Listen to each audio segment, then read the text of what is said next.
শীতের কাকডাকা ভোরে অন্যরা যখন কাঁথা মুড়ি দিয়ে মগ্ন ঘুমে, তখন ঢাকার জাতীয় স্টেডিয়ামে ঘাম ঝরিয়ে প্রস্তুতিতে ব্যস্ত আফিদা ঋতুপর্ণারা। ওদের জন্য এই কুয়াশা মাখা সকাল নতুন কিছু নয়, তবে প্র্যাকটিস গ্রাউন্ডে এবার ছিল একটু বাড়তি আগুন জ্বালানোর চেষ্টা। কারণ অপেক্ষায় মিশন আজারবাইজান। ইউরোপ থেকে উড়ে আসা দলটার চোখ রাঙানি থামাতে হবে এবারে।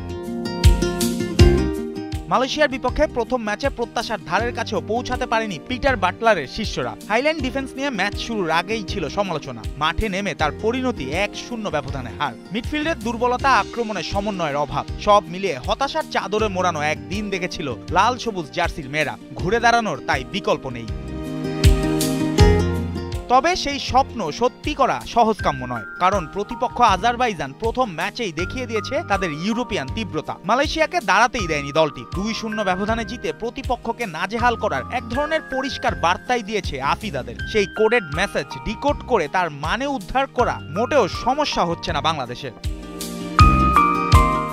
ফিফা র্যাঙ্কিংয়েও 30 ধাপ এগিয়ে আজারবাইজান, তাই স্বাভাবিকভাবেই চাপটা থাকবে বাংলাদেশের দিকেই। তবুও কোচ পিটার বাটলার তার হাইলাইন ডিফেন্স পরিকল্পনায় ছাড় দিতে নারাজ। ফরমেশন সহ বাকি প্ল্যানিং থাকবে একই, তবে মাঠে দেখতে চায় তার সফল এক্সিকিউশন। ইউরোপিয়ান পাওয়ার হাউসকে আটকাতে এবার রক্ষণে শিউলি আজিম, শামসুন নাহার সিনিয়র, কোহাতে কিসকু ও আফিদাদের দিতে হবে বাড়তি এফোর্ট। মাঝমাঠে স্বপ্না মনিকাদের রাখতে হবে আরও পরিণত ভূমিকা, এবং আক্রমণে দরকার ঋতুপর্ণা তাহুরাদের ক্ষুধার্ত রূপ।